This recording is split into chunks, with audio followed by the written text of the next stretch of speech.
Halo guys, kembali lagi nih bersama kita di podcast Cyber Chat. Kenalin nama gue William Sulasman dan gue di sini bersama partner gue Renot. Halo. Pada podcast hari ini kita bakal membahas tentang bug bounty. Nah, teman-teman udah pernah dengar bug bounty belum? Kalau belum, pas banget nih. Kali ini kita bakal bahas seputar bug bounty. Tenang aja, kita kedatangan narasumber yang cocok nih untuk membahas bug bounty secara beginner friendly nih. Kebetulan narasumber yang datang hari ini udah pernah nih jadi narasumber di CSC sebelumnya. Buat kalian yang sering nonton Cyber Chat pasti tahu. Oke, tanpa basa-basi, kita sambut ini dia, Codebot Giovanni Lee. Halo teman-teman, sebelumnya perkenalin nama gue Delbert Giovanelli. Gue mahasiswa BINUS juga, jurusan Cyber Security, angkatan B24. Kebetulan sekarang lagi jalanin program magang sih di salah satu kantor juga di daerah Kuningan. Oke, mantap. Nah, gimana nih kok? Rasanya diundang lagi jadi narasumber Cyber Chat. Wah, iya benar. Ini yang kedua kali berarti. Yang kedua kali. Gimana? Apakah Seneng aja sih bisa dipercaya lagi, bisa untuk memberikan sharing-sharing lagi, happy aja sih. mantap. Oke. Nah, biar tutup poin, sekarang kita langsung aja nih masuk ke main topik podcast hari ini. Oke. Nah, kok aku mau nanya nih kok. Gua kan sering ngeliat lu ngepost tentang bug bounty di sosial media lu nih. Boleh dong jelasin ke teman-teman yang masih awam, apa itu bug bounty? Oke, sebenarnya bug bounty program sendiri itu lebih ke ini sih, kayak program yang memang dibuka secara umum gitu. Kayak misalkan ada sebuah perusahaan, mungkin dia perusahaan yang bergerak di bidang teknologi atau mungkin di luar teknologi, bisa mereka bisa membuat program untuk kayak istilahnya ngajak nih orang-orang yang bisa cyber security, bisa hacking dalam tanda kutip, untuk menyerang aset atau misalkan program atau website mereka lah gitu.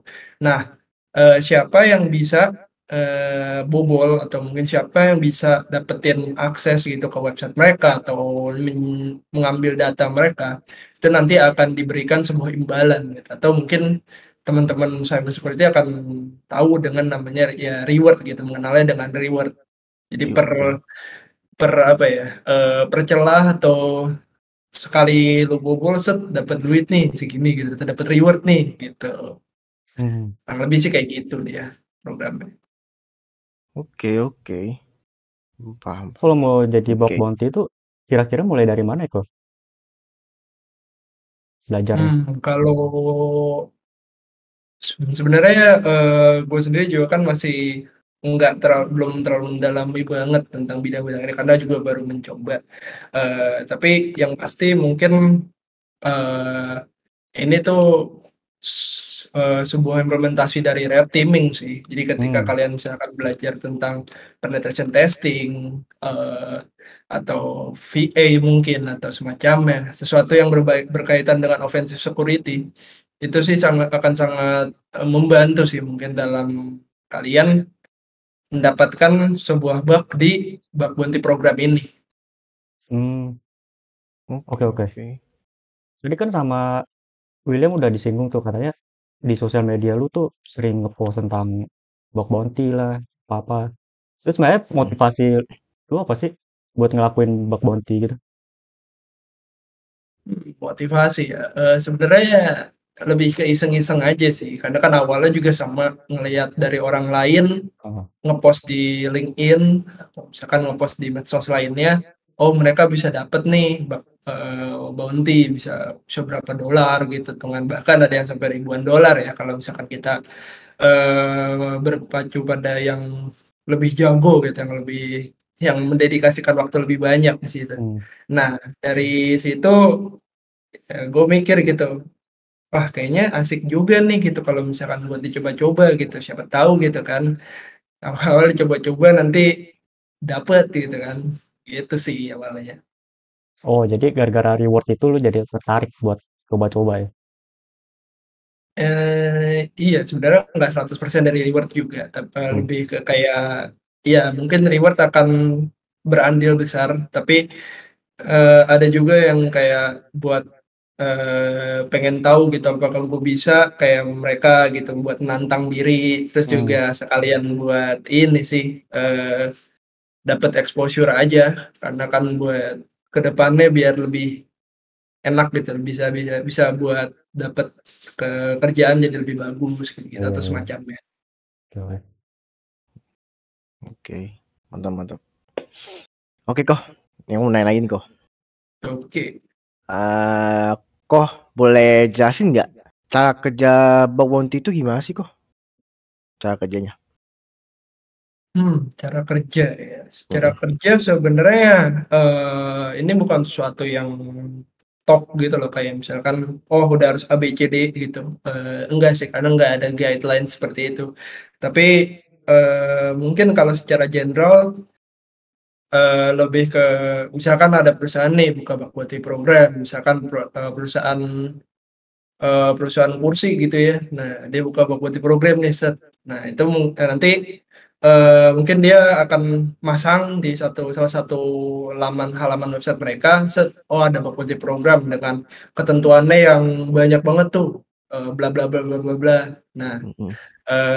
nanti ya udah pasti pasang di situ kayak istilahnya kalian mungkin kalau misalkan beberapa dari kalian pernah nonton film tentang cowboy gitu kan atau misalkan main game tentang cowboy kayak gitu kan biasanya Ah, ada tuh mm. orang masang poster oh wanted or alive gitu gitu kan. Oh Nah iya. itu kan berarti ditaruh itu kan kayak oh siapa aja nih yang siapa aja yang lewat boleh nih untuk berpartisipasi atau siapa aja yang melihat boleh untuk ikutan. Nah sama aja Oh. dengan bug bounty program di sini. Ketika ditaruh di sebuah halaman atau halaman website siapa aja yang stumbled on that website gitu kan siapa aja yang melihat itu nah mereka boleh berpartisipasi gitu Hmm. bebas. Oke, Nah oke. itu sih sebenarnya. Nah, mungkin eh, ada teman-teman yang taunya tuh konsep penetration testing doang nih. Nah, sebenarnya apa sih perbedaannya dengan bug bounty itu? Apakah sama-sama menguji juga gitu? Oke ini pertanyaan yang cukup bagus sih karena mungkin kalau buat yang awam lihatnya hampir-hampir mirip ya karena oh sama-sama ofensif juga sama-sama mencari kelemahan juga sama-sama mencari kerentanan gitu. Mm.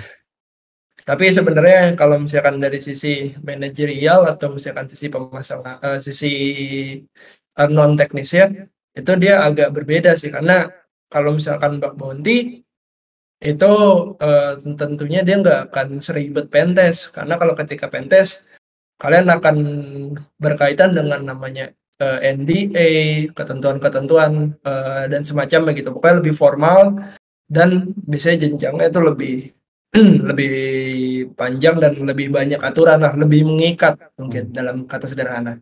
Tapi kalau misalkan bug bounty program itu dia lebih mudah gitu kayak ya kayak tadi aja misalkan ditaruh set, oh gue pengen kalian cari ini apapun itu. Ntar kalau dapet laporin. Nah itu mereka nggak perlu tahu lu tuh dari misalkan dari perusahaan mana atau mungkin dari background apa gitu. Jadi secara manajerial atau secara non teknis akan lebih mudah untuk mereka nih orang-orang perusahaan buat masang-masang kayak begituan Mm. itu. Nah terus kalau misalkan secara teknis sebenarnya nggak terlalu jauh beda karena tekniknya sama-sama mirip-mirip tapi mungkin yang lebih membedakan adalah ketika kalian bug bounty karena kalian ini anggapannya kayak freelance dan Hmm. nggak ada Ya. apa namanya nggak ada ketentuan yang mengikat antara kalian dengan si program owner jadinya eh, mungkin akses kalian lebih terbatas gitu nggak dapet kredensial nggak dapet apa gitu, misalkan, oh kalau ada yang rusak bla bla bla, kalian bisa kontak langsung atau gimana gitu. Kalau di bug bounty biasanya enggak. Nah, kalau di pentest biasanya kan dikasih itu kredensial, mungkin source code, bahkan mungkin kontak tim developer ya gitu. Iya. Nah, gitu sih sebenarnya. Oke.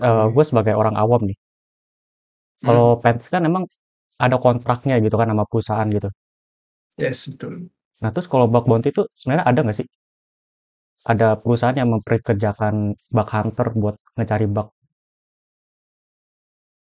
Setahu gue sih sampai sekarang nggak ada ya, nggak ada sebuah kontrak yang benar-benar mengikat gitu kayak, oh kalian akan menjadi seorang bug hunter nih untuk si perusahaan B gitu. Enggak sih sebenarnya, bebas, Oh, jadi benar-benar di kayak suatu freelance aja. di suatu perusahaan tuh nggak ada yang namanya divisi bug bug bounty gitu. Hmm, gue nggak tahu kalau misalkan di secara internal ya, internal perusahaan tersebut apakah ada atau enggak, tapi sejauh ini yang gue tahu sih harusnya nggak ada. Oke. Bener-bener ini ya, berarti bener-bener bug bounty itu bebas itu maksudnya nggak ada ininya. Yes, Oke. freelance sih sebenarnya, iya kayak jatuhnya, project Oke. bebas. Oke, paham. Sama ini sih kok, mau nanya nih. Hmm. Tools kan penetration testing sama bug bounty pasti pakai tools ya, rata-rata untuk ini ya, kan? Sama nggak? Maksudnya mirip nggak? Sama-sama pakai nggak maksudnya? Kayak contohnya tool ini dipakai di penetration testing, cuman di bug bounty ini juga sama gitu. Oke. Sebenarnya kalau untuk terus dia lebih ke menyesuaikan dari si ketentuan si program tersebut ya. Misalkan mungkin bagi teman-teman yang udah pernah pentest sebelumnya atau misalkan berkecimpung di sebuah project pentest, biasanya kan ada tuh mereka nggak mau nih ada yang di brute force atau mungkin mereka nggak mau nih ada sesuatu yang terlalu intrusif. Nah, berarti kan secara otomatis kalian pasti akan mengexclude atau tidak menggunakan tools-tools yang berbau brute force, mungkin seperti SQL Map atau mungkin apa ya, ya tools-tools semacamnya lah gitu yang bisa terlalu intrusif gitu. Nah, di bug bounty juga sama. Biasanya kayak gitu tuh ada rules-nya. Oh, kami nggak mau nih kalau misalkan ada yang intrusif atau misalkan kalau misalkan mau pakai tools, tolong dibikin threads atau kecepatan request-nya misalkan satu request per 5 detik gitu. Biasanya sih akan menyesuaikan kondisional. Oke. Berarti ya pasti itu ada rules-nya ya, bug bounty. Betul. Oke. Oke kok. Nih, untuk pertanyaan selanjutnya ya. Biasanya Kodel tuh cari bounty itu secara random kah? Atau mungkin Kodel bisa kasih tahu nih, biasanya Kodel dapat informasi bounty-nya itu dari mana? Oke, kalau untuk sepengalaman gue sendiri sih, biasanya kalau mungkin buat teman-teman yang baru mencoba atau baru masuk, biasanya kita bakal lebih mudah untuk mencoba dari platform-platform yang udah menyediakan langsung gitu loh. Kayak misalkan HackerOne atau Bugcrowd atau mungkin platform-platform bug bounty di Indonesia, misalkan seperti Redstorm gitu. Nah, tapi mungkin kalau teman-teman yang udah rada-rada wah udah terlalu mudah nih kalau kayak gitu, mungkin pengen mencari yang lebih menantang atau lebih advance gitu. Nah, biasanya tuh kadang-kadang ada juga tuh teknik-teknik seperti mungkin Google Dorking untuk nyari nih. Kayak tadi misalkan di permisalan gue yang sebelumnya, si website penjualan kursi itu kan dia ngejual apa masang bug bounty itu. Nah, tapi kan kadang suka nggak kelihatan tuh kalau sama orang. Nah, biasanya ada tuh beberapa orang-orang yang iseng dia nge-dorking untuk mencari campaign-campaign yang seperti tadi gitu. Campaign-campaign yang dipasang oleh website-website yang nggak gitu terkenal gitu. Bisa gitu pakai Google Dorking. Oke, paham. Kalau misalkan gua nggak sengaja ketemu bug di suatu website atau aplikasi gitu, terus gua ngelaporin ke perusahaan tersebut. Nah, itu termasuk legal atau ilegal masuknya? Oke.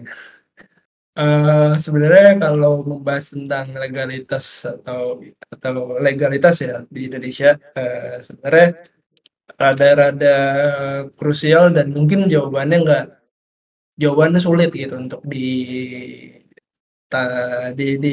titik tengahnya. Hmm. Karena di Indonesia sendiri kan sebenarnya setahu gua masih belum ada landasan hukum yang membahas tentang bug bounty secara eksplisit gitu loh. Mungkin ada di hukum apa yang kalau buat cyber gitu, buat komputer. UITE. Nah, iya betul, yang Oh. UITE. Mungkin ada tuh di situ di UITE membahas tentang ya tipis-tipis lah tentang itu. Mungkin ya. Mungkin kalau ada teman-teman yang dari background hukum bisa correct me if I'm wrong. Nah, tapi karena tadi gitu, karena hal masalah yang tadi, jadinya legalitas atau legal atau nggak legal tindakan kita tuh kadang suka susah gitu. Bahkan jadinya ya dikembalikan lagi ke si perusahaan tersebut gitu. Misalkan kalian nih ngebug bounty iseng-iseng gitu masukin SQLI misalkan. Masukin SQLI ternyata bisa lolos gitu, dapat ABC misalkan. Nah, terus kalian report. Biasanya ada beberapa kemungkinan sih respons yang akan diberikan. Yang pertama, misalnya nih kalau perusahaannya bagus dan perusahaannya mau ngasih, ya udah terbuka lah, udah melek. Nah, misalnya ya kalian bakal dikasih apresiasi dan ya diterima gitu reportnya. Nah, yang kedua, karena mereka nggak buka bug bounty program, biasanya ya mereka nggak merasa mereka ada hak mereka ada kewajiban untuk memberikan kalian atau memberikan apresiasi ke kalian atau bahkan menjawab report kalian gitu. Jadi biasanya dikacangin. Itu outcome yang kedua. Sama yang outcome ketiga, ini gue cuma denger-denger doang sih. Gue belum pernah mengalami atau mungkin punya temen yang mengalami itu.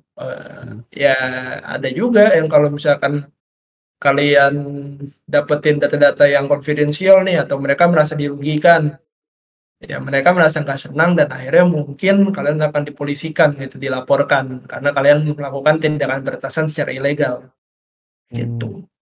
Berarti emang harus hati-hati banget gitu ya ngelaporin gitu. Yes, hati-hati dan kalau di Indonesia sebenarnya rada-rada hoki-hokian sih sebenarnya. Gue pribadi juga pernah gitu melakukan hal-hal yang kayak tadi gitu mungkin ya. Mereka nggak buka bug bounty program tapi gue coba aja gue report gitu. Nah, itu pernah dan ya untungnya kan nggak dapat outcome yang ketiga ya. Kalau dapat outcome yang ketiga mungkin gue udah nggak di sini. Beda cerita udah. Dapat outcome waktu itu yang kedua nggak ditanggapi nama mereka, cuma diabaikan doang. Tapi gimana tuh perasaan lu kalau dicuekin aja gitu? Yes. Baik-baik aja kah? Sorry kenapa? Gimana kalau lu udah ngelaporin terus dicuekin? Oh iya. Fine-fine aja kan? Sebenarnya ini ada waktu itu ada yang lucu-lucu juga sih mungkin yang kayak gini-gini juga ya. Gimana ya? Mungkin kita mikirnya toh juga yang dirugikan mereka gitu. Kalau misalkan mereka nggak mau patch kan. Kalau itu kan sebenarnya kerentanan ada. Oh mereka ada kelemahan nih di sisi A, B, C dan semacamnya. Kita udah pengen kasih tahu, tapi mereka nggak. Ya udah bodo amat gitu. Ya udah biarin aja gitu. Kalau gue mikirnya, ya udahlah biarin aja. Ntar mereka paling kena batunya juga gitu karena terlalu meremehkan hal yang tadi. Penting kita udah bantu dia gitu kan. Yang penting mungkin kita punya niat yang baik, udah kita report, pokoknya kita nggak salah gunakan kerentanan tersebut, kita tahu ini ada, kita report, kita kasih recommendation dan sebagainya. Ya udah kita kasih aja ke mereka, kita tetap gitu, kita berniat baik. Itu sih kalau menurut gue. Oke. Nah, kok waktu lu ngelakuin program bounty, proses nemuin sama ngelaporin bugnya itu gimana sih kok prosesnya? Oke, kalau untuk proses sebenarnya balik lagi ya kan, sebenarnya gue bukanlah orang yang terlalu terstruktur atau mungkin punya planning A, B, C dan semacamnya. Jadi ya gue lebih ke yaudah gas-gasin aja gitu kan. Nah, tapi yang pasti ya ketika kalian dapat sebuah bug bounty program gitu, mungkin pengen ikut bug bounty program, ya yang pasti pertama baca dulu tuh rules dan scope yang tadi yang ada di Oh ya, depan. Terutama terus kalau terus. misalnya kalian baru awal-awal nih ya, baru awal-awal coba. Nah, itu harus dibaca tuh rules-nya, scope-nya, apa yang boleh dilakukan, apa yang tidak boleh dilakukan, bla bla bla gitu. Nah, terus sebenarnya dari situ untuk misalkan kalian nemu sebuah bug yang menurut kalian valid dan pengen di-report. Nah, itu sebenarnya akan kondisional sih. Misalkan kalian nemuin bug-nya di sebuah platform. Nah, biasanya platform-platform udah menyediakan format pelaporan mereka sendiri gitu. Misalkan kalian, oh ya udah nanti tinggal klik report, masukin data-data yang diminta, di situ kan udah ada inputnya. Nah, nanti mereka akan generate report sendiri gitu. Oke, paham. Boleh nggak kok spill gitu? Jenis Mhm. bug apa sih yang sering ditemukan selama jadi bug hunter? Jenis bug ya. Sebenarnya sih sejauh ini kebanyakan bug itu lebih ke miskonfigurasi aja sih. Misalkan kayak oh lupa taruh permission nih gitu, lupa ditaruh forbidden gitu misalkan. Jadinya Hmm. bisa baca atau mungkin mereka ada apa gitu sesuatu yang misalkan aset-aset dari versi yang sebelumnya bisa diakses gitu, gitu. Lebih ke sebenarnya root cause-nya adalah yaitu tadi gara-gara misconfiguration aja dari misconfiguration mungkin mereka lupa buat masang satu dua hal atau lupa buat ngilangin satu dua hal akhirnya arah ke ya itu ke hal-hal yang lain gitu. Oh, jadi itu yang pernah lo ngelaporin juga tuh ke perusahaannya I- tentang itu. Ya sejauh ini kebanyakan yang gue report ya karena misconfig. Hmm, oke. Eh, selama kita ngecari bug, malware itu termasuk bug gak sih? Kalau kita nggak sengaja nemu malware tuh. Malware.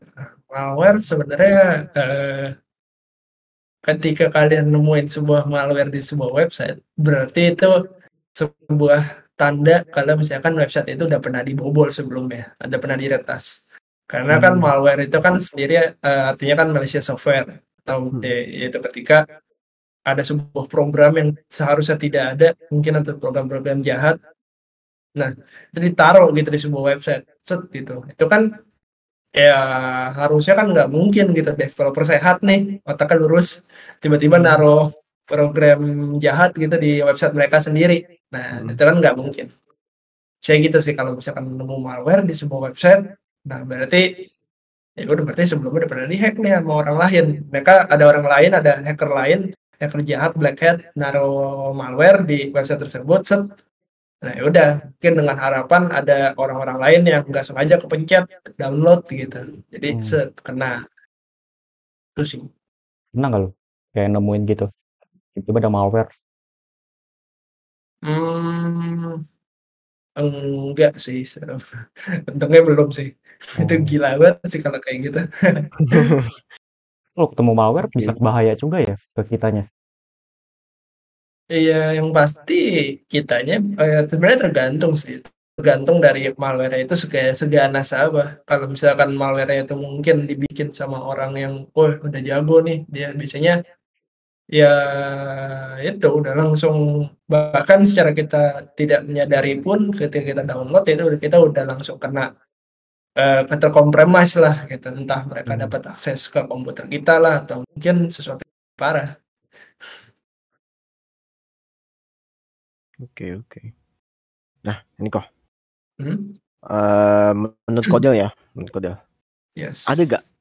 contoh nyata nih yang dimana program bug bounty-nya tuh berhasil membuat mencegah serangan potensial atau kebocoran data.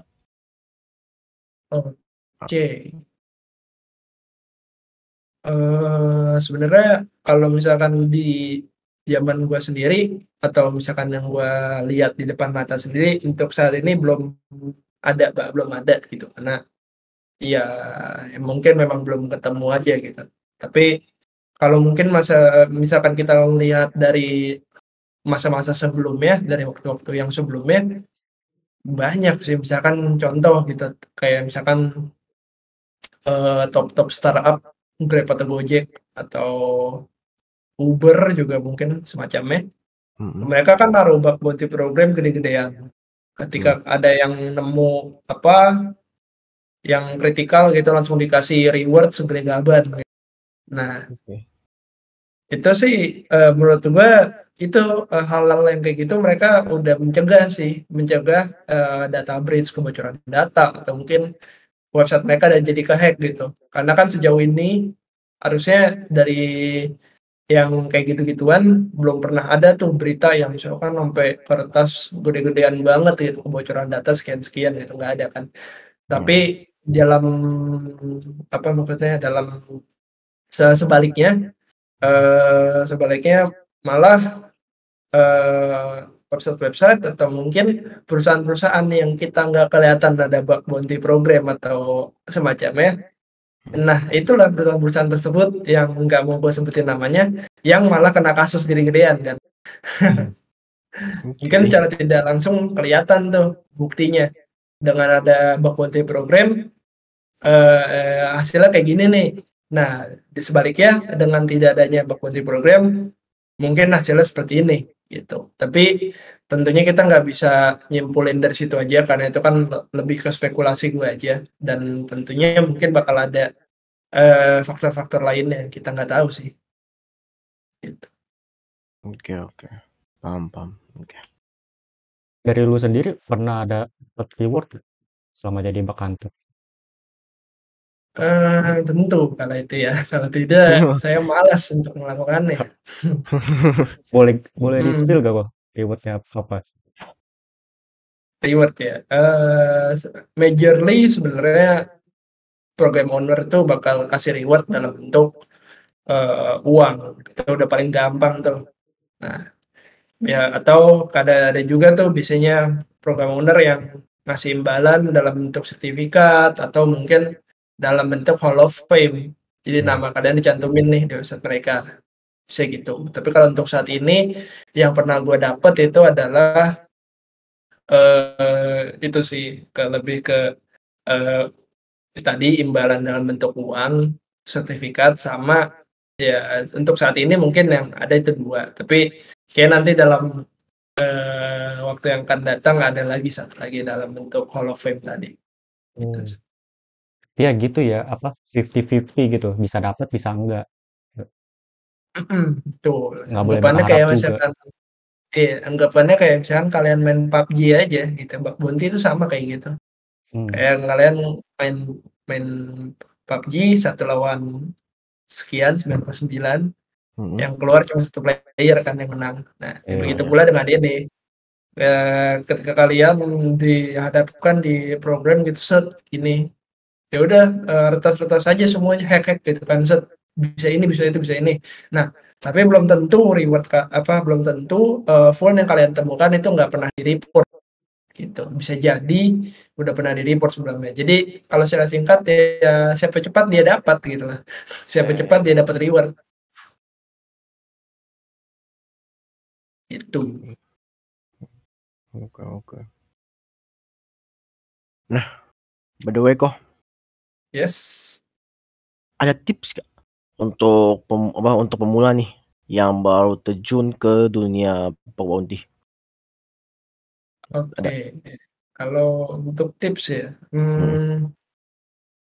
mungkin ini tipsnya gue ambil dari kebiasaan gue sendiri sih, karena mungkin kebiasaan jelek ke gue itu adalah kadang-kadang suka males gitu untuk ngelakuin yang kayak gini-ginian gitu. Misalkan anggapnya kalian lagi hunting nih di program A atau website B. Nah, udah 3 jam, udah seharian, dan coba-coba tapi nggak dapet apa-apa. Nah, kalau gue tuh males tuh kayak gitu tuh. Kalau gue coba-cobain nggak bisa-bisa, udahlah males. Biasanya pilihannya 2 yang gue lakuin, antara gue ganti program atau enggak ya gue tinggal tidur, Hmm. gitu. Nah, itu sebenarnya sesuatu yang harusnya dihindari gitu loh. Karena, sebenarnya, selain adanya faktor hoki ketika kalian nemuin bug, belum pernah di-report sebelumnya atau semacamnya, tentunya ada faktor ketekunan juga gitu.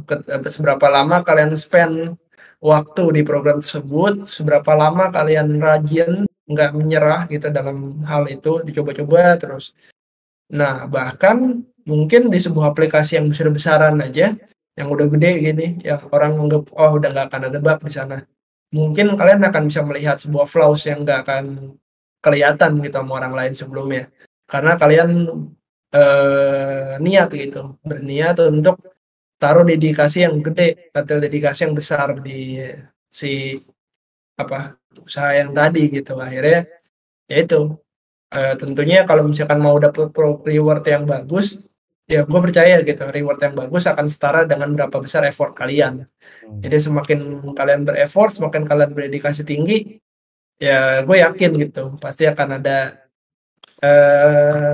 impact yang baik sendiri gitu loh atau reward, gitu sih. Yang penting jangan Oke. gampang putus asa gitu ya. Jangan Iya, ya, jangan gampang menyerah lah ya. betul, jangan gampang nyerah walaupun kelihatannya memang susah dan tidak menarik gitu awalnya, kayak, nggak dapet apa-apa, ngapain gitu, cuma buang-buang waktu. Itu sih biasanya kalau baru-baru mulai. Oke. Oke, oke, oke. Nah, ceritain lagi dong kok secara detail tantangan khusus gitu. Secara selama jadi bug hunter, tantangan-tantangan. Oke.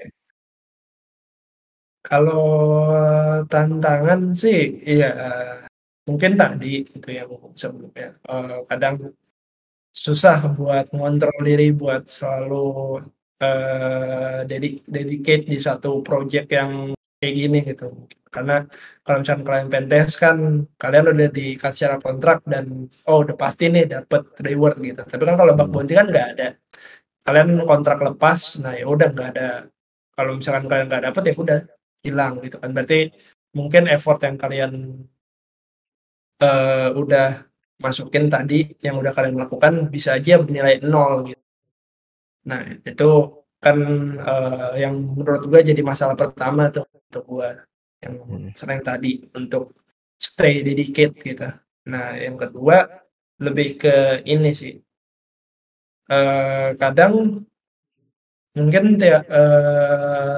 tiap bug bounty itu akan menantang kalian untuk, menantang skill kalian sedalam apa gitu loh. Misalkan kebanyakan kan sekarang, biasanya orang-orang tuh punyanya website. Nah, berarti kan, dengan adanya semakin banyaknya bug bounty yang dalam bentukan website, berarti itu akan menantang seberapa jago, teknik web exploitation kalian gitu. Seberapa jago kalian bisa nemuin bug dalam bentuk aplikasi web. Itu sih yang jadi, ya yang kedua lebih ke itu tuh skill tadi, apakah skill gua udah mumpuni atau enggak gitu-gitu. Bisa dapetin sesuatu bug yang valid gitu. Hmm. Tapi lu sendiri pernah ngelakuin pentest gak? Iya, semua juga kebetulan pernah berkecimpung di beberapa kontrak pentest sebelumnya. Hmm. Oke. Itu lebih sulit mana tuh? Bug bounty kah atau pentest? Oke, tentunya menurut gua lebih susah bug bounty sih, karena Oh. ketika bug bounty kan kalian, anggapannya lebih blind, lebih nggak ada support, dan bahkan mungkin mostly bakal sendiri. Nah, itu kan udah lebih minus banget tuh dibandingkan pentest. Pentest kan jatuhnya biasanya per tim, kalian punya rekan yang bisa kalian tanya, dan bahkan resource yang jelas gitu. Hmm. dan yang tentunya nggak perlu rebut-rebutan gitu kan, nggak kayak di public bug bounty. Oh ya, mungkin tadi gue lupa mention sebelumnya ya, bug bounty itu sebenarnya ada 2 jenis biasanya, public sama private. Nah, bedanya kalau private kalian di-invite gitu, akan mengurangi rivalitas gitu. Oke. Sama ini sih kok. Bounty apa kalau di pentest testing itu kan tadi kan koko kan tim ya. Yes. Ada tim, ada ini. Nah, kalau di bug bounty itu biasanya individual, emang udah pasti individu apa kayak sendiri gitu atau emang ada tim nggak? Gitu. Oke, kalau sebenarnya yang gue lihat sih majorly atau mostly pasti individual. Tapi ada juga tuh bug bounty yang sifatnya itu bounty sharing ya kalau nggak salah. Ya gitulah. Jadi kalian bisa naruh 2 nama atau lebih dalam finding tersebut. Ya jadi hitungannya per tim lah. Nanti bounty-nya akan dikasih ya misalkan 5.000 gitu. 5.000 ya dibagi berapa orang tim kalian atau find orang yang menemukannya berapa gitu si reporternya. Tapi biasanya bug bounty sharing kayak gini atau gue lupa sebutannya apa. Tapi si hal yang tadi itu biasanya jarang sih. Kebanyakan orang pasti bug bounty hitungannya individu. Oke. Jarang ya. Oke. Sama ini sih kok. Bug bounty itu nggak cuman di website doang kan? Maksudnya cari bugnya itu. Iya, betul.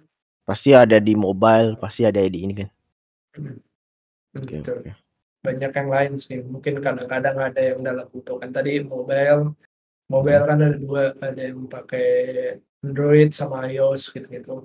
Terus ya ada juga yang kadang dia source code review bentukannya. Jadi cuma dikasih GitHub doang nih, GitHub repo. GitHub repo isinya yaitu codingan mereka, code set. Nah, kalian nggak dikasih akses nih ke website mereka, tapi ya kalian diminta buat source code review aja gitu berdasarkan kode-kode yang tadi. Ada nggak sih kerentanan gitu? Ada gitu bentuk-bentukannya. Oke. Paham. Sama ini. Kan tadi kan aku tadi aku ngomong ini ya. Apa namanya? Bug bounty-nya itu banyak ini kan kayak ada website, ada mobile itu kan. Nah, Yes, betul. untuk reward-nya itu apakah tergantung bug-nya gimana atau emang setiap kayak contohnya web itu contohnya 1 juta dapat reward-nya. Kalau misalnya mobile bisa dapat lebih banyak kayak 5 juta gitu karena lebih susah atau gimana gitu. Itu reward-nya itu emang gitu atau gimana?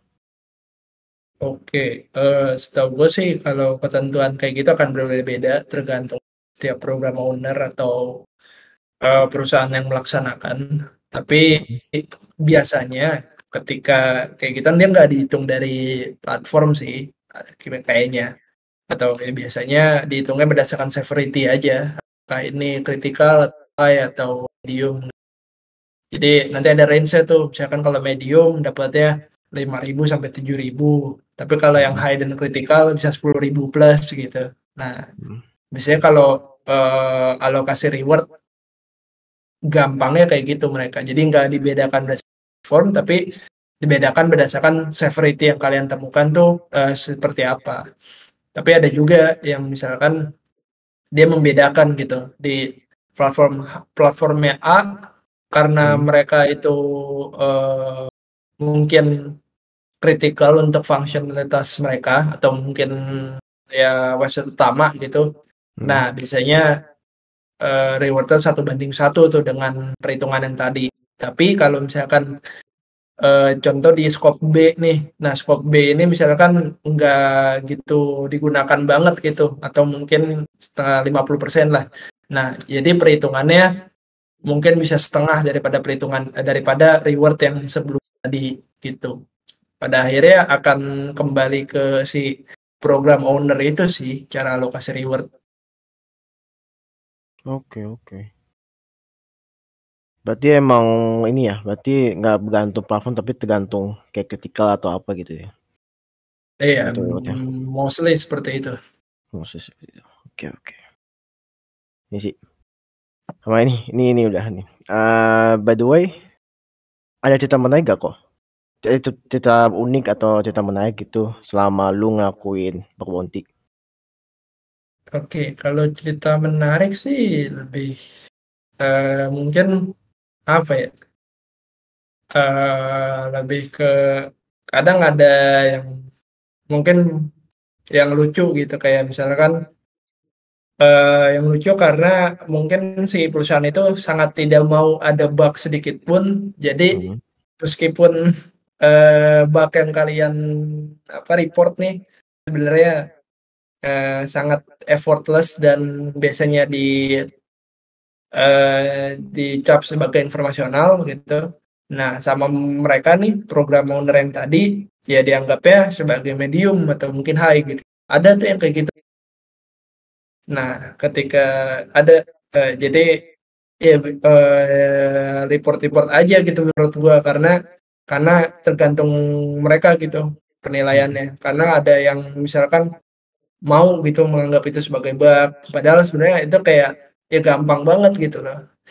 Oke. Itu yang lucu sih sebenarnya dan ada juga nih kasus yang lain yaitu sebenarnya berhubungan dengan yang tadi sih yang gua nge-report report itu di luar scope orang sorry bukan di luar scope tapi maksudnya gua report bug ke sebuah program yang mereka nggak buka bug bounty gitu. Oh ya tadi ya. Nah, tapi sebuah bug yang gue temuin ini sebenarnya sangat kritikal gitu loh, karena Hmm. ya secara singkatnya ya kalian bisa dapetin data-data sensitif atau data-data yang rahasia lah yang ditaruh ke website tersebut gitu loh. Nah, Oke. cuma lucunya tuh meskipun itu kelihatan sangat kritikal dan sangat bisa merugikan mereka, tapi Mhm. mereka nggak peduli gitu. Nggak Bahkan peduli? dikontak pun agak susah gitu loh. Gue udah pernah coba kontak salah satu pegawainya dan cuma di-read doang. Waduh. Gue Astaga. nggak tahu kenapa, tapi ya ada gitu lah kisah-kisah unik yang kayak gitu. Dan ya Delete nggak ya. perlu kita tahu lah ya itu Hmm. siapa, gitu lah. Ya. Oke. Delete doang, oke. Agak lucu sih. Oke. Tadi aku lupa nanya tuh, buat pemula tuh kira-kira mulai dari mana ya? Nah, sebenarnya belajar coding itu penting nggak sih, Bos? Coding ya. Sebenarnya kalau penting atau nggak pentingnya itu menurut gua mungkin itu lebih ke dasar yang seharusnya sudah dipunya sih, seharusnya sudah dimiliki oleh setiap orang cyber gitu misalkan. Menurut gua lebih ke kayak gitu sih, karena nggak mungkin misalkan kalian mau testing-testing sesuatu tanpa mengetahui lebih dulu nih logik dari tersebut berjalan tuh gimana. Misalkan kalian mau disuruh nih hacking website ABC. Nah, Hmm. tanpa perlu ada akses ke source code mereka, kalau misalkan kalian tahu ngoding, ya setidaknya kalian bisa menerka-nerka gitu loh. Oh, si website ABC ini kayaknya jalannya kayak gini deh. Dia backend-nya pakai A, B dan semacamnya deh gitu kan. Nah, Hmm. si yang tadi apa namanya praduga-praduga yang tadi itu kan cuma bisa kalian dapetin skill-skill tadi itu cuma ada kalau misalkan kalian udah bisa ngoding gitu kan. Nah, karena kalian udah pernah mungkin membuat hal yang sedikit serupa gitu atau mirip dengan yang tadi itu. Berarti algoritma itu penting ya? Penting penting untuk dimiliki dan mungkin basic yang baik untuk kalian punya, tapi nggak wajib sih menurut gua gitu. Oh. Tapi emang ada aja kan pasti ketemu coding-coding gitu, setiap mau bug Yes. bounty. Iya, lebih misalkan kalau misalkan kalian source code review gitu kan, mau nggak mau kalian harus tahu ngoding kan, karena nggak mungkin kalian bisa baca codingan, tiba-tiba bisa baca codingan tanpa pernah ngoding kan sebelumnya. Ya kayak gitu sih, sederhananya kayak gitu. Paling banyak apa tuh? Bahasa program apa? Mostly website biasanya runningnya on JS sih, JavaScript. Mungkin kalau misalkan kalian pernah dengar framework ada namanya Node.js gitu-gitu. Oh, iya. Yeah. Iya biasanya kayak pakai Node.js tuh yang paling sederhana. Gitu. Iya, atau ada juga orang pakai Python, gitu. Misalkan mereka pakai Flash gitu-gitu. Oh iya, Flash ya. Mostly mungkin di antara kedua itu sih sejauh yang pernah gue temukan. Pasti ada yang namanya etika tuh dalam bug bounty selama jadi bug bounty. Nah terus dari sudut pandang lu sendiri, etika apa aja sih yang harus ada selama kita nyari bug? Oke, etikanya mungkin lebih ke ethical hacking yang pada umumnya atau pada dasarnya sih, kayak ya jangan menyalahgunakan data yang kalian dapat gitu. Misalkan mungkin kalau misalkan kalian udah jago nih, udah pernah testing, biasanya paling gampang tuh dapat PII. PII itu kan lebih ke data sensitif punya orang lain gitu. Misalkan datanya William nih gitu. PII-nya William berarti nomor telepon, email, alamat dan semacamnya gitu kan. Nah, biasanya mungkin ada tuh ketika kalian bug hunting, kalian bisa nih dapetin data-datanya punya si William yang tadi, nomor telepon dan lain-lain gitu. Nah, ya secara etika ya kalian nggak boleh menyalahgunakan data tersebut gitu.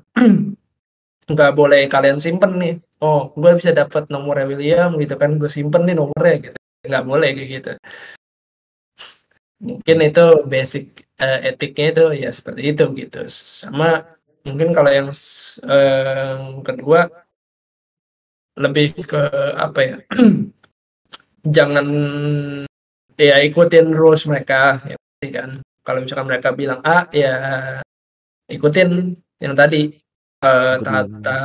ya jangan brute force atau semacam gitu-gitu. Dan mungkin yang terakhir yang paling penting ya ketika kalian nemuin findings ya kalian apa ya misalkan bekerja sama dengan mereka berhubungan dengan si program owner itu ya berinian dengan baik lah, apa ya kata-katanya, lebih kooperatif gitu, sorry. Lebih berkooperatif aja gitu, kayak misalkan diminta testing gitu ya udah lakuin, tapi kalau misalkan mereka bilang jangan di-share gitu, jangan di-share di LinkedIn atau jangan sebar dulu ya jangan, karena ya tentunya kalian akan melanggar etika gitu kan. Nah, kalian ngasih tahu kelemahan sebelum di-fix gitu-gitu. Ya mungkin kurang lebih kayak gitu. Oke, pertanyaan terakhir nih kok. Sebenarnya penting nggak sih cyber law itu? Oke, cyber law ya.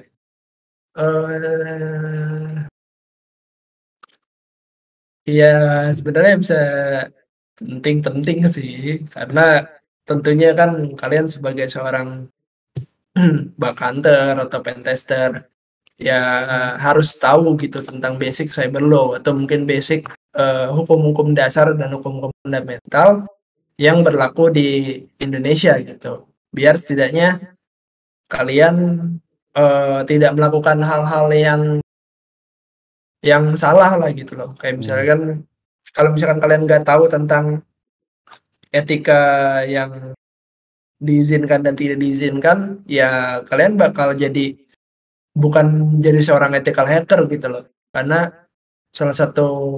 mungkin salah satu hal yang bisa mendukung kalian buat jadi seorang ethical hacker ya itu dengan tahu gitu cyber law di negara-negara masing-masing gitu. Meskipun kelihatannya ya mungkin rada prakteknya rada nggak kelihatan gitu loh. Kan nggak mungkin gitu kalian pasal-pasal sekian-sekian dipakai di pen testing gitu kan. Enggak sebenarnya. Lebih ke yang tadi sih kayak ini pengetahuan dasar yang sebenarnya eh ya sebenarnya pengetahuan dasar yang kelihatannya nggak terlalu wajib, tapi ketika kalian semakin mendalami profesi kalian, ketika kalian semakin serius di bidang ini di dunia cyber, ya itu akan menjadi sesuatu yang penting untuk kalian tahu dan untuk kalian pahami. Gitu sih. Oke. Sebenarnya dengan kita kayak udah ngikutin rules-nya dari mereka juga, itu udah nggak bakal ngelanggar etika juga kan. Iya, jadi ada namanya safe harbor atau ya itulah ketentuan-ketentuan yang akan menyelamatkan kalian mata hukum. Ketentuan-ketentuan yang mana kalau misalnya kalian nggak langgar, yang kalian ikuti, ya kalian pasti akan dilindungi secara hukum gitu. Oke. Itu sih. Nah guys, sekian dulu dari Cyber Chat kali ini. Seru banget tadi ngobrol-ngobrol bareng Codevers ya. Sekarang kita jadi udah tahu nih hal-hal tentang bug bounty ini seperti apa. Thank you juga buat teman-teman yang udah nonton dari awal sampai akhir juga. See you for the next video. Bye. Baik.